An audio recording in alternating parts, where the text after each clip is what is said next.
Forward curved or backward curved, which centrifugal fan should you choose? The blade direction gives you a useful clue, but it cannot make the decision by itself.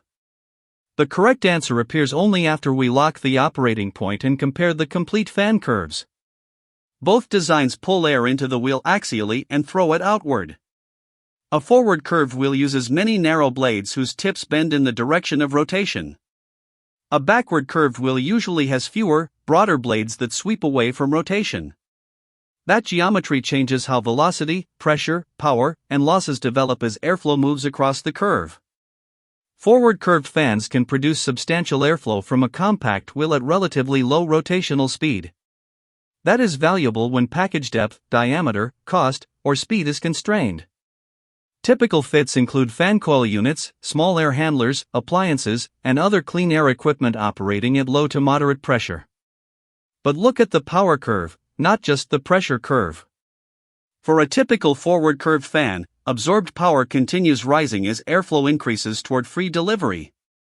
If system resistance is lower than expected, the operating point moves right and the motor can demand more power.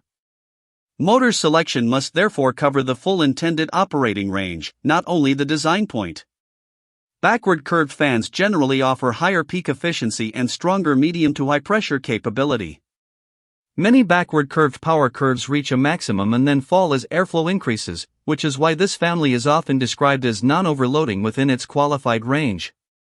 That description is not permission to undersize the motor, verify the exact tested curve, speed, density, drive losses, and allowed operating envelope. This geometry is common in air handlers, rooftop units, filtration systems, data center cooling, and plug fan plenums. It becomes especially attractive when annual operating hours and energy cost make wire-to-wire efficiency important. The trade-off can be a larger wheel or deeper plenum, tighter inlet requirements, and a higher initial equipment cost for the same duty. Now let us make the choice correctly. First, lock the duty, required airflow, static or total pressure, air density, temperature, and the installation boundary. Include the dirty filter condition and any future operating range. A maximum airflow number is not a duty point. Second, place that duty on tested fan and system curves. Stay away from unstable regions to the left of the pressure peak.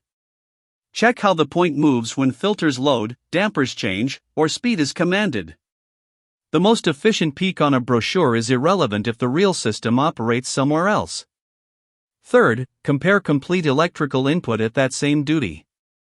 Use the same pressure definition and include the motor, controller or variable frequency drive, and transmission losses. Then compare sound at the same airflow and pressure. A slower forward curved wheel may suit one noise-sensitive compact product, while an efficient backward curved selection may be better in another. Blade name alone does not predict the installed sound result. Fourth, check the physical installation. A backward curved plug fan needs adequate inlet clearance and a plenum that lets discharge velocity recover. A housed forward curved blower can package airflow compactly, but its inlet and outlet transitions still matter. Poor inlet geometry can erase a catalog advantage through system effect. Finally, compare lifecycle value, purchase cost, annual kilowatt-hours, motor margin, controllability, maintenance access, filter loading, temperature, materials, and service conditions. Do not mix blade choice with motor choice. Either blade family may use AC, EC, or another drive architecture. The aerodynamic wheel and the motor control system are separate decisions. So choose forward curved when the verified duty is low to moderate pressure and compact airflow, lower speed, space, or first cost dominates. Choose backward curved when tested curves show the better fit for medium to high pressure, long running hours, efficiency, and stable power behavior. If both curves cross your duty, let measured input power, sound, installation space, and total cost break the tie. The shortcut is simple: lock the duty, compare tested curves, verify power across the full range, and then evaluate installation and lifecycle cost. For a project-specific review, send Longwell your airflow, pressure definition, density, operating hours, sound limit, control method, and space envelope. We can make the comparison with every assumption visible.